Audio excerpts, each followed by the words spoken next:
নমস্কার, এসো গল্প শুনিতে তোমাদেরকে আরও একবার স্বাগত। আজকের গল্প, আমি একজন সরকারি ব্যাংকার।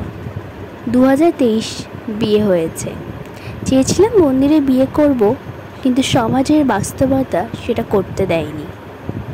আমার নিজের পছন্দের বিয়ে হলো। দুই পরিবারের কেউই মন্দিরে বিয়ের পক্ষপাতী না, কারণ আমি বংশের সবার ছোট আর সে সবার বড়।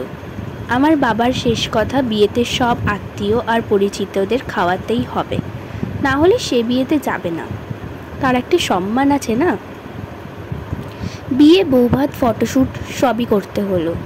দুই পরিবারের মিলিয়ে 24 লাখ চলে গেল। আমার নিজের গেল 11 লাখ আর তার বাবার গেল 13 লাখ। একজন সরকারি ব্যাংকের সিনিয়র অফিসারের কতই বা বেতন, যারা এই লাইনে আছে তারাই জানেন। তো এই খরচ কোথা থেকে আসলো? ঋণ আর ক্রেডিট কার্ড থেকে। বিয়ের পরে তো আরও খরচ শুরু। এই নিমন্ত্রণ, ওই নিমন্ত্রণ। চট্টগ্রামের মানুষের তো আর অল্পতে মন ভরে না। কোথাও হাত করে কম নিলেই হলো, মেয়ের আত্মীয়ের বাসায় কম নিলে ছেলের মাথা কিপটে, ছেলের আত্মীয়ের বাসায় নিলে বউয়ের কথায় উঠা বসা শুরু। এই কথা শুনে যেতে হয়। বিয়েতে ফটোশ্যুটেই গেল 1 লাখের কাছাকাছি। দুই পক্ষ মিলে 700 প্লাস অতিথি, আর বৌভাতেরও ওই রকম 600 প্লাস অতিথির সৎকার করা হলো।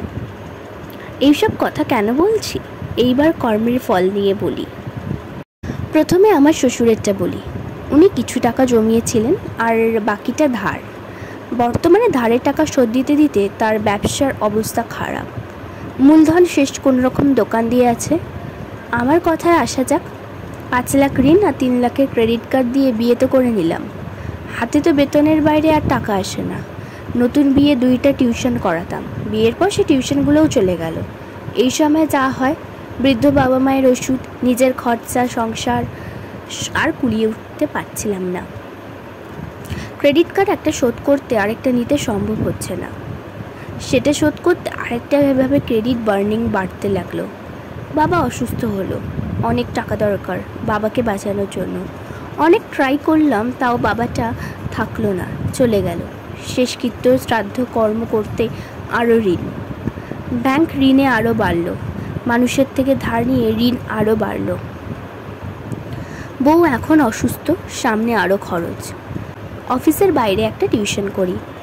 মাঝে মাঝে টিউশন না থাকলে 10 কিলোমিটার দূরের অফিস থেকে হেঁটে আসি।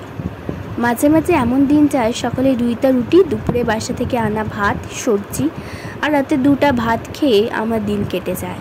একটা সিঙ্গারা কিনে খাওয়ার ইচ্ছা হলেও মার, বউয়ের মুখের কথা ভেসে উঠে চোখে, তাই আর কিনি না। বউ চাকরি ট্রাই করছিল, ঢাকায় গিয়ে এক্সাম দেয়, কিন্তু চাকরি হয়নি। আমি জানি আমার মতো এই অবস্থা অনেকেরই।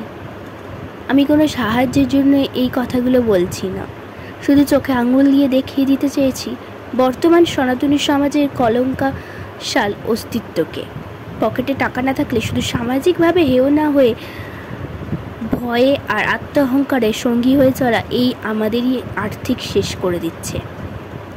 আমি জানি আমি উঠে দাঁড়াবো হয়তো 5 বছর লাগবে বা আরও বেশি, কিন্তু এই সময়ে যে কষ্ট পাচ্ছি তা আমাদেরই কর্মেরই ফল। লেখায় নাম প্রকাশে অনিচ্ছুক চট্টগ্রামের একজন দাদার আত্ম উপলব্ধি।